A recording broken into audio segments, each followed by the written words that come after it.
Irmãos, abramos a palavra de Deus no livro de Gênesis, capítulo 25.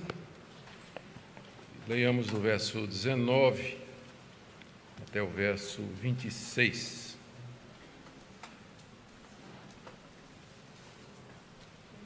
Gênesis 25, de 19 a 26. Ouçamos a leitura da palavra de Deus. São essas as gerações de Isaque, filho de Abraão. Abraão gerou Isaque. Ele tinha 40 anos quando tomou por esposa Rebeca, filha de Betuel, o arameu, de Padã-Arã, e irmã de Labão, o arameu. Isaque orou ao Senhor por sua mulher, porque ela era estéril. O Senhor ouviu as orações dele, e Rebeca, a mulher de Isaque, ficou grávida.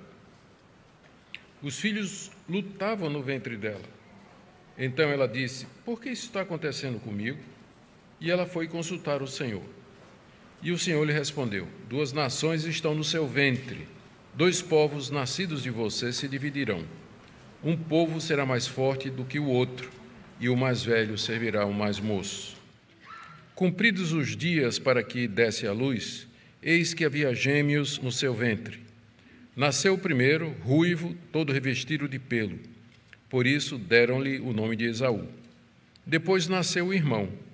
Com a mão segurava o calcanhar de Esaú, e por isso lhe deram o nome de Jacó. Isaque tinha 60 anos quando Rebeca deu à luz. Até aqui, queridos, a leitura da palavra de Deus. Oremos mais uma vez. Pai amado, nós pedimos a iluminação do Teu Espírito Santo para a compreensão da Tua palavra, para a aplicação dela aos nossos corações nessa noite. Nós Te agradecemos, ó Deus, pelas bênçãos desse culto já transcorridas e suplicamos mais essa, de que sejamos alimentados pela exposição da Tua palavra. Abençoa também aqueles que nos acompanham através da transmissão, rogando igualmente as Tuas bênçãos sobre eles. É o que pedimos em nome de Jesus. Amém. Queridos, nós estamos iniciando hoje uma série de mensagens no livro de Gênesis, em continuação ao que temos feito até agora. Nós já fizemos a exposição de Gênesis de 1 a 11, o livro dos princípios. Depois terminamos a exposição de Gênesis de 12 a 25, que narra a história de Abraão, o pai da fé. E agora vamos começar a história dos patriarcas Isaque e Jacó, que vai de Gênesis 25 até 36. No decorrer das nossas exposições até aqui, alguns temas ficaram bem claros e todos eles registrados no livro de Gênesis. Primeiro, a misericórdia de Deus em prover um Salvador para o seu povo. Segundo, a sua fidelidade em manter a aliança que ele fez com Abraão, seu servo, a quem ele tirou lá da terra da Mesopotâmia e a quem fez promessas maravilhosas. Também vimos a providência poderosa e misteriosa de Deus, guardando o seu povo e guiando os acontecimentos para que o seu plano se consumasse na história, que a gente chama de história da redenção, e dessa forma estabelecendo temporalmente o plano que ele elaborou desde a eternidade. Vimos também fatos, pessoas, figuras e instituições preparando a chegada daquele que era a semente prometida à mulher, em Gênesis 3,15, o descendente de Abraão, que é o Senhor Jesus, nosso Salvador. E agora, na leitura que fazemos, a chegada de Isaque no cenário, seguida imediatamente pelo nascimento de Jacó, nós temos mais desses eventos que revelam o cuidado de Deus no cumprimento dos seus planos e de suas promessas feitas ao seu povo. O livro de Gênesis, até agora, como vimos, narra as providências de Deus para o cumprimento daquilo que ele prometeu lá no jardim, depois da queda, de que mandaria um Salvador para esmagar a cabeça da serpente e redimir o seu povo das consequências do pecado. E o registro que nós temos disso está aqui no livro de Gênesis, inicialmente, e nós podemos dizer que toda a Bíblia tem como tema exatamente isso, a história da redenção, de como Deus cumpriu e cumpre as suas promessas em favor do seu povo. Nas mensagens anteriores, nós destacamos algumas circunstâncias que preparavam o caminho para Isaque substituir o seu pai Abraão, como aquele que era o portador das promessas. Como, por exemplo, Abraão manda seu servo buscar uma esposa para Isaque de entre a sua parentela, proibindo o servo de tomar para o seu filho uma mulher que fosse de entre os cananeus. E pela providência de Deus, o servo obediente, provavelmente Eliezer, o Damasceno, ele chega lá na parentela de Abraão, encontra Rebeca, e Rebeca se dispõe a vir para Canaã ao encontro de Isaque, para ser a sua esposa. Vimos também que antes de morrer, Abraão tomou providências para que Isaque tivesse uma vida tranquila. Ele deu presentes para os filhos, os demais filhos que ele teve com as concubinas. Ele constituiu Isaque como o seu único herdeiro, dono de tudo aquilo que Abraão tinha e, consequentemente, também o portador da promessa de Deus. A linhagem viria através de Isaque. E ele manda os filhos das concubinas para o Oriente, para longe de Isaque, para que ele tivesse uma vida tranquila e pacífica, sem as complicações que certamente viriam das contendas dos seus meio-irmãos. De todos os três patriarcas, realmente, Isaque foi o que teve a vida mais tranquila, a vida mais pacata. E o relato da sua história é o mais curto dos três patriarcas, Abraão, Isaque e Jacó.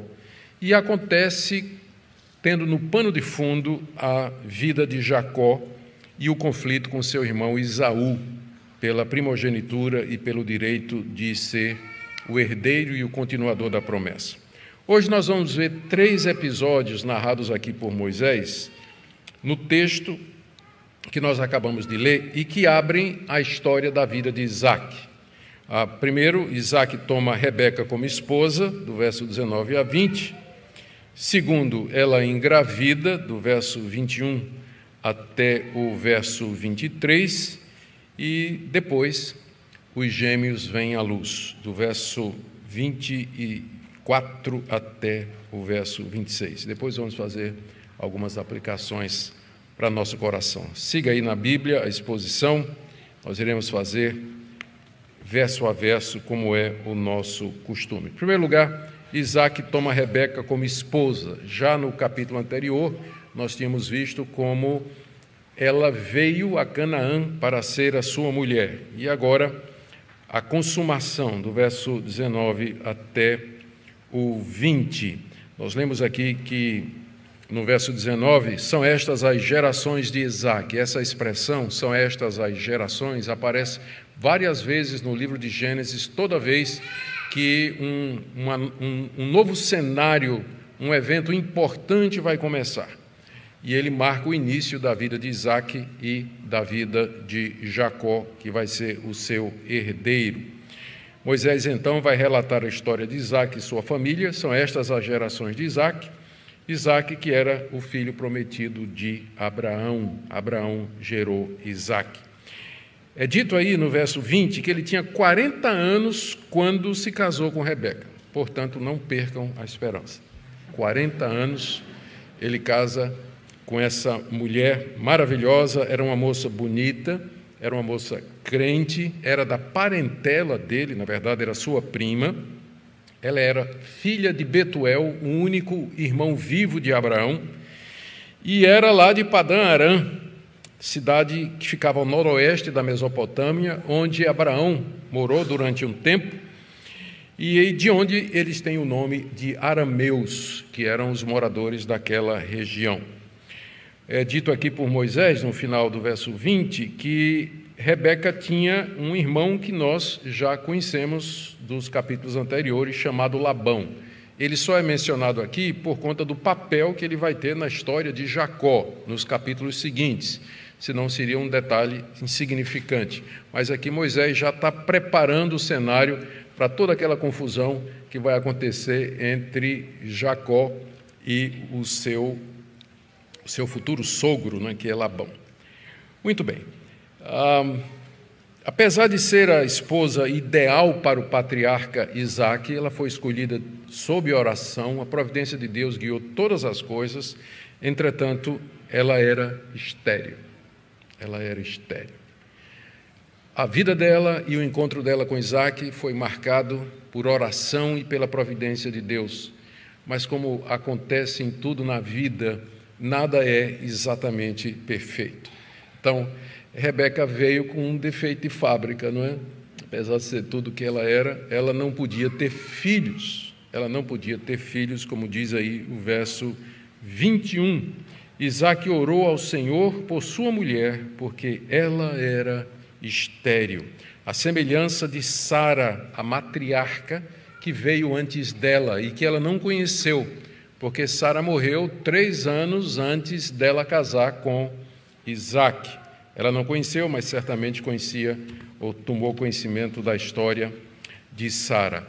A esterilidade, como nós já vimos, ela não era vista no Antigo Oriente de maneira muito favorável. Em algumas culturas, a mulher que era estéril era vista até como amaldiçoada por Deus. A expectativa para todas as mulheres é que elas se casassem e que elas tivessem filhos, e muitos filhos. No caso de Rebeca, além de haver toda essa expectativa que era comum daquela época, ela havia casado com um homem que era herdeiro de promessas do tipo: vai ser pai de numerosas nações, seus descendentes serão numerosos como as estrelas e a areia da praia do mar, na sua descendência serão benditas todas as nações da terra. Ela havia casado com um homem que era herdeiro dessas promessas, e ela era estéril. Mais uma vez, no relato do chamado de Deus para Abraão e pela composição, o relato da composição do povo, que vai ser o povo da aliança, nós encontramos dificuldades humanamente intransponíveis. Não é a primeira vez. Isso tudo é para mostrar que essa linhagem de onde viria o Messias, ela não é uma linhagem natural, mas ela foi constituída, protegida e prolongada através de recursos ou de intervenções sobrenaturais de Deus, porque, humanamente falando, teria parado aqui. Teria parado com Sara, que era idosa e estéril, mas, pela graça de Deus, o problema foi resolvido. Mas agora, na segunda geração, o mesmo problema. Rebeca é estéril, mais uma vez, demandando a interferência de Deus para que as suas promessas fossem cumpridas. Quando, diante da realidade da esterilidade da sua esposa, nós lemos aqui que Isaque orou ao Senhor. Está aí do verso 21 em diante. Isaque orou ao Senhor por sua mulher, porque ela era estéril. Mais precisamente, intercedeu por ela. A força do hebraico é essa daí. Intercedeu por ela, suplicou por ela. Ela era sua única mulher. Ele é o único dos 3 patriarcas que é monógamo. Abraão e Jacó vão ser polígamos, mas ele é o único que só teve uma mulher, e era estéril. Então ele está intercedendo e suplicando a Deus em favor da sua mulher. Diz aí que ele orou ao Senhor, que em hebraico, Yahvé, é o nome pelo qual Deus se revelou e que é o nome com que ele se põe como Deus da aliança. Como que, para dizer assim, Isaque lembrou a Deus da aliança dele, ao se dirigir a ele pelo nome dele, Yahvé. Isaque lembra a Deus da aliança que ele tem e na qual ele prometeu uma descendência numerosa. Prometeu a Abraão e ele era agora o portador, continuador dessas promessas. Então, que Deus lembrasse disso aí. E eu creio que não somente Isaque invocou o nome de Deus para lembrar a Deus da sua aliança e das suas promessas, mas com certeza ele lembrava que o seu nascimento tinha sido um milagre. O próprio nascimento de Isaque tinha sido um milagre porque sua mãe também era estéril. Então, quando a gente lembra, quando a gente tem conhecimento dos atos poderosos de Deus antes de nós, fica mais fácil orar. A gente precisa só dizer: o Senhor já fez isso antes. Eu não estou pedindo para o Senhor fazer uma coisa inédita, mas eu estou pedindo que o Senhor faça o que o Senhor já fez.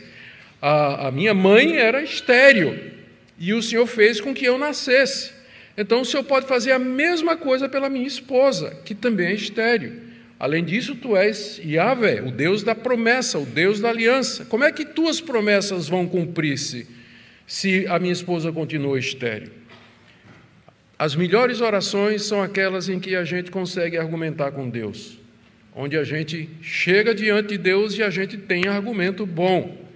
Às vezes as orações são perdidas ou não são respondidas porque a gente chega diante de Deus e diz que quer porque quer. Né? Quer porque tem vontade. É como se Deus dissesse: mas me apresente 2 ou 3 bons argumentos pelos quais eu atenderia a sua oração. Por que eu devo lhe atender? Me explique aí, me diga aí 3, 4 razões pelas quais eu deveria atender a sua oração. E na maioria das vezes, se Deus fosse fazer essa pergunta, a gente ficava quieto. Né? A gente não sabe, porque às vezes a gente quer porque quer. Não tem nenhum objetivo claro, nenhuma razão verdadeira pela qual nós chegamos diante de Deus para argumentar com Ele. Não é o caso de Isaac. Aqui ele tem base para chegar diante de Deus e suplicar pela sua esposa. E mesmo que ele tivesse, que a oração dele era uma oração embasada, era uma oração correta, era uma oração que estava baseada nas promessas de Deus, o Deus da aliança, ainda assim, Deus levou 20 anos para responder Isaac. Ainda assim, ele levou 20 anos. Ele passou 20 anos orando sem responder. A gente sabe disso porque no final do versículo, né?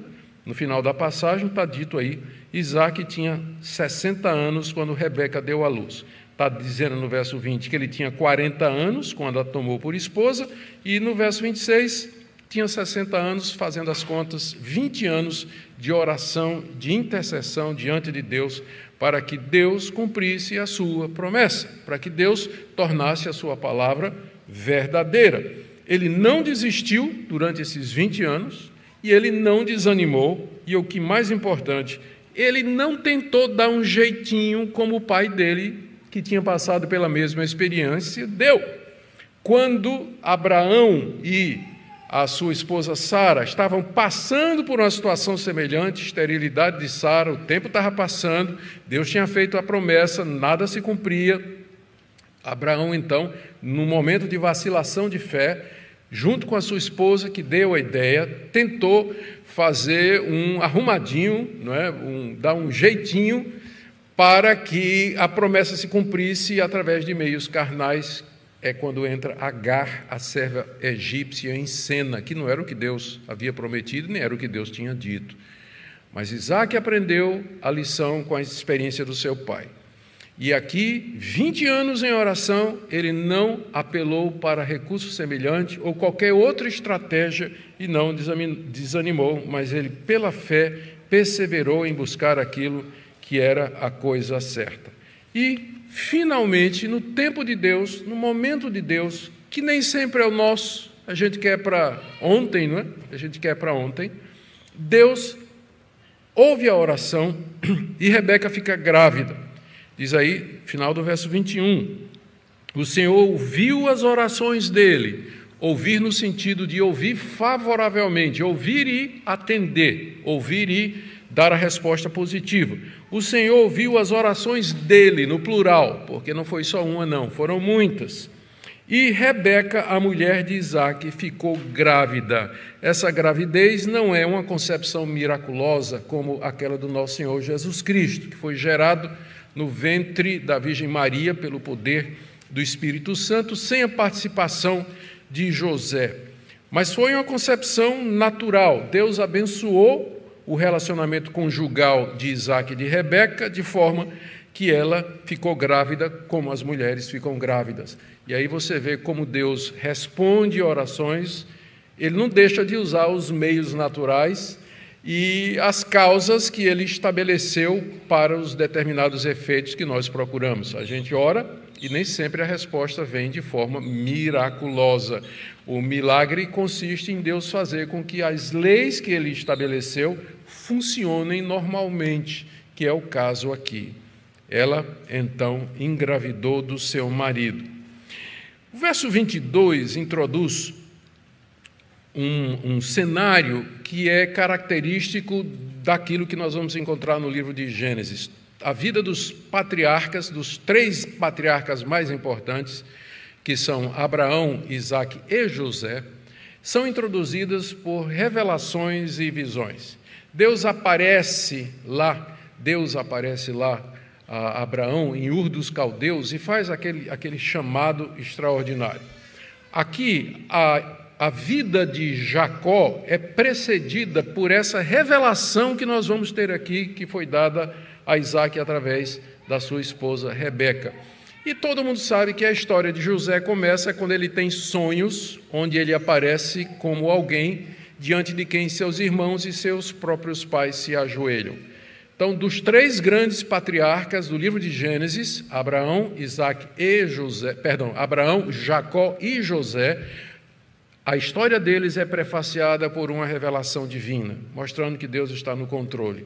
E é o caso aqui, a história de Jacó, que começa junto com a história de Isaque, não é como eu disse, a história de Jacó, de Isaque serve meio que como pano de fundo para a história de Jacó, que se destaca mais do que ele. Tudo começa com essa visão aqui, que vai definir o futuro de Jacó. Diz aí no verso 22 que Rebeca percebeu que os filhos lutavam no ventre dela. Ela percebeu que tinha um rebuliço, né, na barriga. Tinha alguma coisa, um incômodo que estava acontecendo.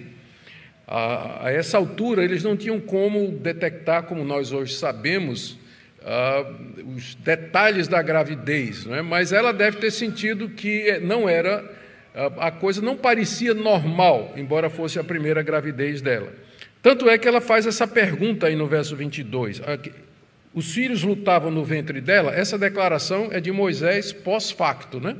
Moisés, que já conhece a história toda, está dizendo que é o que estava acontecendo. Os meninos estavam brigando na barriga dela. E a palavra aqui, lutar, significa, mais no sentido de empurrar. É como se um tivesse querendo esmagar o outro na barriga dela. E ela estava sentindo aquele incômodo. E por que isso está acontecendo comigo? Qual a razão, qual o propósito desse incômodo que eu estou percebendo aqui? Será que vale a pena? Eu queria tanto engravidar e depois que eu engravido, acontece isso? Qual o propósito? Qual a razão de ser? A expressão, essa pergunta dela no hebraico, é difícil de traduzir. Se você tiver outras traduções aí, você vai ver como as traduções variam, inclusive os comentários nas Bíblias comentadas aí, eles vão dizer isso para você. A gente não sabe exatamente o que é que ela perguntou, mas era alguma coisa do tipo assim: por que é que isso está acontecendo comigo? Será que vale a pena ter ficado grávida? Qual o propósito de tudo isso que está acontecendo na vida? E aí, como crente que ela era, final do verso 22, ela foi consultar o Senhor. Essa expressão, foi consultar o Senhor, significa que tinha um lugar onde essa consulta era feita. Senão não faz sentido dizer, ela foi consultar o Senhor. Então ela foi a algum lugar onde geralmente se consultava a Deus, provavelmente um dos altares erigidos por Abraão ou por Isaque, que era prática costumeira. Eles tinham altares em Hebrom, tinha altares aqui em Beer-Laroi, que era próximo do poço, onde aconteceu aquele episódio de Agar, e em quase todo lugar da terra de Canaã, onde Abraão tinha passado, ele tinha construído um altar. Essa era a prática dele. Então, Rebeca, ela vai a um desses locais consultar a Deus, mostrando que o culto a Deus fazia parte da família patriarcal. Já tinha um lugar reservado onde se fazia sacrifícios e onde, então, a palavra de Deus era proclamada. Talvez ela foi ali consultar o seu marido Isaque. Nós vamos ver daqui a pouco. Abraão ainda era vivo. Ela poderia ter ido consultar Abraão. Lembra que Abraão era profeta. Abraão era profeta. Ou ela pode ter ido lá simplesmente orar, né, e perguntar a Deus o que é isso que está acontecendo. A gente não sabe o certo. O que a gente sabe ao certo é que Deus respondeu. E mais uma vez a gente vê Deus aqui reagindo à oração do seu povo. A história toda de Isaac está cercada de oração. O servo orou, Senhor, mostra a mulher para Isaac. Deus respondeu. Rebeca era estéril, Isaac orou, Deus respondeu. E agora Rebeca está com essa confusão na barriga e ela vai perguntar a Deus o que é que está acontecendo. Deus respondeu. Esse é o Deus misericordioso, o Deus bom, o Deus que atende à súplica do seu povo. E o Senhor lhe respondeu, verso 23, e a resposta veio na forma de uma poesia no hebraico. A gente não sabe se Moisés registrou como poesia ou se veio em poesia mesmo. Mas, em resumo, está aí no verso 23, 2 nações estão no seu ventre, 2 povos nascidos de você se dividirão, um povo será mais forte do que o outro, e o mais velho servirá o mais moço. Em resumo, a resposta de Deus foi essa: você está grávida de gêmeos, tem 2 meninos aí na sua barriga. Cada um deles representa uma nação, representa um povo. Esses 2 povos se dividirão, serão inimigos no futuro.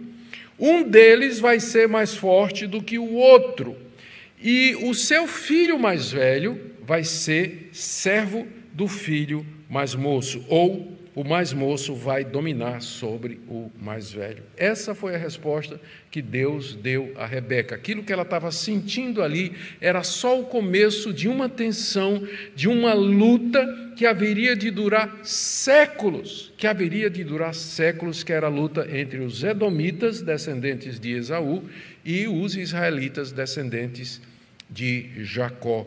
Aquilo já era um prenúncio do que haveria de acontecer, e é isso que daqui para frente vai marcar o relato do livro de Gênesis. A luta dos 2 irmãos pela supremacia, o conflito entre eles, e a história vai continuar até o reinado de Davi, quando Davi finalmente subjuga todos os edomeus ou edomitas e os traz debaixo do seu reino e os torna cativos, cumprindo aqui essa profecia. Eu vou falar um pouquinho mais sobre isso daqui a pouco. Como eu disse para vocês, no início da história dos patriarcas, há essa revelação extraordinária de Deus. E aqui no início da história de Jacó, você tem essa revelação que vai nortear os acontecimentos e toda a história que se segue. E é a primeira indicação de que a linhagem da promessa viria através do mais moço e não do mais velho.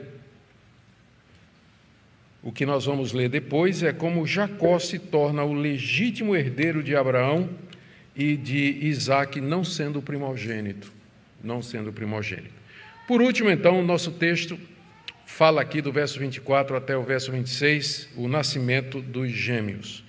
A confirmação está no verso 24. Cumpridos os dias para que desse à luz, eis que havia gêmeos no seu ventre. Então, dá a ideia de que que só descobriram, né? Quer dizer, na prática, isso aqui confirmou aquilo que Deus disse para ela. Né? Você está grávida de gêmeos. E aí, quando nasce, eita, é mesmo. Né? São gêmeos mesmo, como foi dito a Rebeca. E aí saiu o primeiro. Diz aí que ele era ruivo e todo peludinho. Está aí no verso 25, né? Nasceu o primeiro, ruivo, todo revestido de pelo. Por isso deram-lhe o nome de Esaú. O significado da palavra Esaú não é certa, ninguém sabe direito, mas é parecido com uma palavra hebraica para peludo. Tá? Tem uma palavra hebraica para peludo que parece com Esaú. Então, alguns acham que foi por conta dessa semelhança que o nome dele foi colocado. Não é? Era um ursinho, daí Esaú, nasceu todo cabeludinho ele. E é interessante que a palavra Esaú é também cognata da palavra Seir, que mais adiante vai designar o nome de onde os descendentes de Esaú vão morar. Então, tudo isso está em redor do nome que deram para ele. E, em seguida, nasce o segundo, que é Jacó. Diz aí no verso 26 que depois nasceu o irmão que com a mão segurava o calcanhar de Esaú, por isso lhe deram o nome de Jacó. Mais uma vez, a gente não tem certeza do que o nome Jacó significa, soa em hebraico como a palavra calcanhar. E no contexto do Antigo Oriente, para você indicar uma pessoa traiçoeira, você dizia, é alguém que costuma pegar o outro pelo calcanhar. Então, que vinha por trás e pegava no calcanhar e derrubava a pessoa. Por isso que o nome Jacó também significa aquele que é enganador, ou aquele que é suplantador, mas a raiz é a palavra calcanhar. Ele já nasceu segurando no calcanhar do irmão, profetizando, eis um verdadeiro ato profético, em que ele profetiza o que é que ele vai fazer com o irmão mais tarde, a começar pelo engano de tomar dele o direito da primogenitura. Isaac tinha 60 anos de idade quando eles nasceram, diz aí o texto final do verso 26. Abraão ainda estava vivo, ele tinha 140 anos. O relato da morte de Abraão, que nós vimos na mensagem anterior, ela não está cronologicamente na sequência. Moisés antecipou o relato da morte de Abraão, porque ele já tinha passado em vida o patriarcado para Isaac. Então, Abraão sai de cena e entra Isaac. Então, é por isso que Moisés narrou antecipadamente a morte de Abraão. Mas Abraão estava vivo. Abraão vai morrer com 175 anos. Ou seja, quando ele morreu, Esaú e Jacó tinham 35 anos. Então, Abraão carregou os meninos no colo, os netinhos no colo, apartou briga dos dois, que eles devem ter passado a infância toda brigando, e morre quando eles já são homens feitos de 35 anos de idade. Esse é o relato, então, inicial da história de Isaac / Jacó, que nós começamos a ver hoje. Nos próximos capítulos, nós veremos o desenvolvimento na prática dessa profecia sobre os meninos, de como Jacó vem a se tornar o herdeiro da promessa e os fatos que cercaram tudo isso aí. O que é que Moisés queria ensinar, queridos, para os seus primeiros leitores com esse relato? Primeiro, que a semente santa, a descendência de onde viria o Messias, era escolhida por Deus não com base nas convenções humanas e nem por mérito, mas soberanamente e sobrenaturalmente. Assim foi com Abraão, o arameu, improvável, mas Deus foi buscar esse astrólogo que consultava as estrelas, que era adorador da deusa Lua, foi buscar lá na cidade de Ur, na região onde moravam os caldeus, na Mesopotâmia, e apareceu para ele e fez promessas inefáveis pelas quais hoje nós estamos aqui. Se não fossem essas promessas. Estamos aqui hoje como crentes no Senhor Jesus Cristo. Ele foi buscar um improvável arameu, depois lhe deu miraculosamente um filho, e esse filho não era nem o seu primogênito, o primogênito era Ismael. Isaac nasce de um milagre, assim seria com Jacó, que também não era o primogênito, sua mãe Rebeca era estéril, nasce também de um milagre, nasce depois de 20 anos de oração, já nasce pegando o calcanhar do irmão, seria um enganador, ou seja, não é por mérito, não é pelas convenções naturais, mas a escolha que Deus fez daquela linhagem era pela sua soberana graça, graça soberana, graça não merecida. E isso devia levar o povo de Israel a ser humilde e grato diante de Deus. Eles eram o povo escolhido de Deus, não porque eles eram melhores do que as demais nações, mas por causa da soberana graça de Deus. Eu creio que segundo ponto aqui, que transparece com muita clareza do texto e que Moisés quer ensinar aos seus leitores iniciais, é que o Deus da aliança responde às orações do seu povo. Ele respondeu às orações do servo de Abraão para lhe mostrar a esposa de Isaac. Ele respondeu às orações de Isaac por sua esposa para que ela pudesse engravidar. Ele respondeu às orações de Rebeca, que queria saber o que é que aquele incômodo no seu ventre representava, e ela tem como resposta a revelação da providência misteriosa de Deus, da mesma forma Deus haveria de atender os israelitas, filhos de Abraão, Isaque e Jacó, em seus pedidos e súplicas, especialmente agora diante da conquista da terra prometida. Tudo isso eu quero fechar em 4 lições para nós. Primeiro, a soberania de Deus na salvação individual. Essa história aqui, ela é narrada primeiro pelo profeta Malaquias, capítulo 1, no verso 2 ao verso 3, onde ele diz assim: eu sempre os amei, está dizendo para a nação de Israel, mas vocês perguntam, como é que o Senhor nos amou? E o Senhor responde, Esaú era irmão de Jacó, mas eu amei Jacó e desprezei Esaú. Malaquias, profeta Malaquias, interpretando essa história, ele vê nesse desígnio de Deus de pegar o mais novo, que era Jacó, para ser o herdeiro no lugar do mais velho, que era Esaú, como sendo algo da soberana escolha de Deus. Ele amou Jacó e desprezou Esaú. E Paulo, mais adiante, comentando esse texto, ele vai até mais além. No capítulo 9, ele diz assim: os gêmeos ainda não eram nascidos, nem tinham feito bem ou mal, para que o propósito de Deus quanto à eleição prevalecesse não por obras, mas por aquele que chama, quando foi dito a Rebeca, o mais velho será servo do mais moço. E aí Paulo cita Malaquias, como está escrito, amei Jacó, porém desprezei Esaú. A lição para nós hoje é essa, que eu queria tirar. Esse é o ensino todo da Bíblia. A escolha soberana de Deus, a predestinação para a salvação, é um ato da soberana graça de Deus, que ama quem Ele quer e deixa de amar quem Ele quer para a salvação. Ele não está sendo injusto, porque são todos pecadores. Jacó já nasceu agarrando no calcanhar do irmão. Não é por mérito, são todos pecadores, vocês e eu. Deus trata todos com justiça e aqueles que Ele quer com graça. Aqueles que Ele quer. E com isso Ele não está sendo injusto, porque Ele não está tirando o direito de ninguém. Você não tem direito a nada da parte de Deus. Se Deus não lhe dá nada, Ele está sendo justo. Ele dá o que Ele quer a quem Ele quer. A eleição é um ato da soberana graça de Deus, conforme nós acabamos de ver aqui. Não é resultado da previsão de Deus, que Deus olhou no futuro e viu que Jacó seria alguém maravilhoso. Ao contrário, se a presciência de Deus fosse a base da eleição, Jacó nunca teria sido escolhido. Nós vamos ver que a história de Jacó é marcada por enganos e falcatruas que ele cometeu. Portanto, resta-nos nos humilhar diante de Deus e adorá-lo pela sua graça.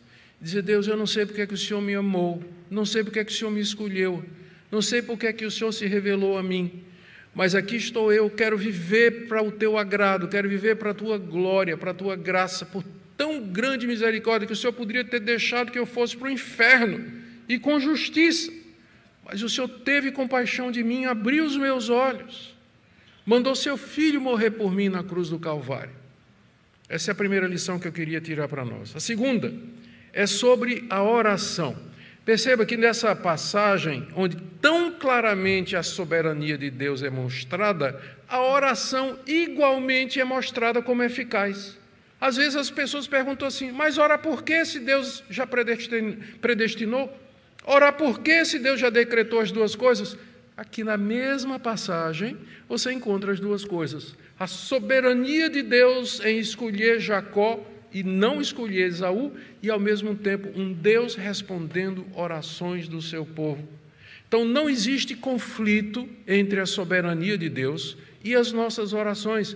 Nós oramos porque Deus mandou orar e Ele usa as nossas orações como os meios pelos quais Ele vai cumprir os seus propósitos que Ele estabeleceu antes da fundação do mundo. Portanto, nós devemos orar crendo nas suas promessas, devemos orar perseverando, tudo isso a gente tira do texto, né? Estou pensando na oração de Isaque. Perseverando em oração como ele, 20 anos, orando em cima das promessas, E nós podemos argumentar com Deus naquilo que Ele nos prometeu. Nós podemos orar por aquilo que Ele disse que haveria de nos dar. Como, por exemplo, santidade, paz, direção, iluminação, livramento.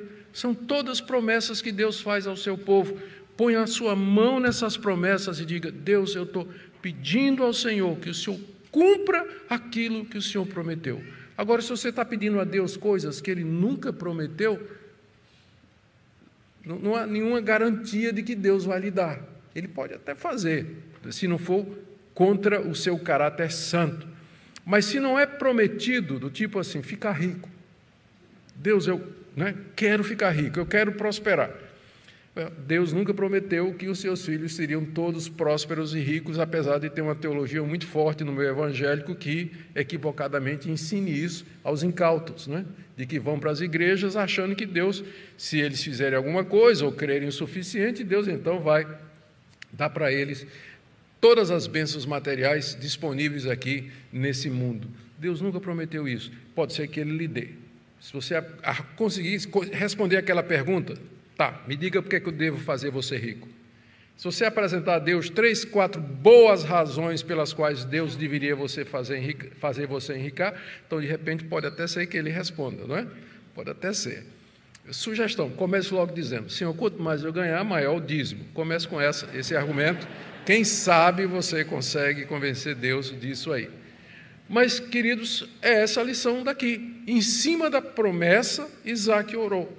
Em cima das promessas que nós temos claramente dadas na Bíblia, nós podemos orar, nós podemos perseverar, insistir com Deus e argumentar com Deus. Portanto, não desista. Se sua oração é válida, se ela tem fundamento, se o que você pede é aquilo que Deus prometeu, não desista. Ele vai responder você, ainda que leve 20 anos. Mas Ele vai responder você. Se você está pedindo aquilo que Ele disse que haveria de fazer. Terceiro lugar, a veracidade da palavra profética. Os edomitas, descendentes de Esaú, foram dominados e conquistados por Davi, incorporados ao seu reino séculos depois, exatamente como Deus tinha dito a Rebeca, que o mais velho seria dominado pelo mais moço. Aconteceu séculos depois, na história das conquistas de Davi, de toda essa região dali de Canaã. E por último, queridos, vejam como a providência de Deus, ela provê de maneira sobrenatural a linhagem do Messias. A escolha de uma mulher que era estéril para mostrar o seu poder, 20 anos de oração para mostrar que tudo depende dele, o nascimento, a escolha do filho mais moço e não do primogênito para mostrar a sua graça. Tudo isso preparando o mundo para a chegada daquele que é o nosso Senhor e o nosso Salvador, Jesus Cristo, filho de Abraão, filho de Isaac, filho de Jacó, todos pecadores, eleitos e escolhidos pela graça, de onde veio aquele que é santo, perfeito, e que na cruz se deu por nós, para que nós pudéssemos fazer parte desse povo que Deus vem preparando desde a eternidade, para ser para o louvor da sua glória, aqui e no mundo por vir. Amém? Vamos ficar em pé e vamos orar?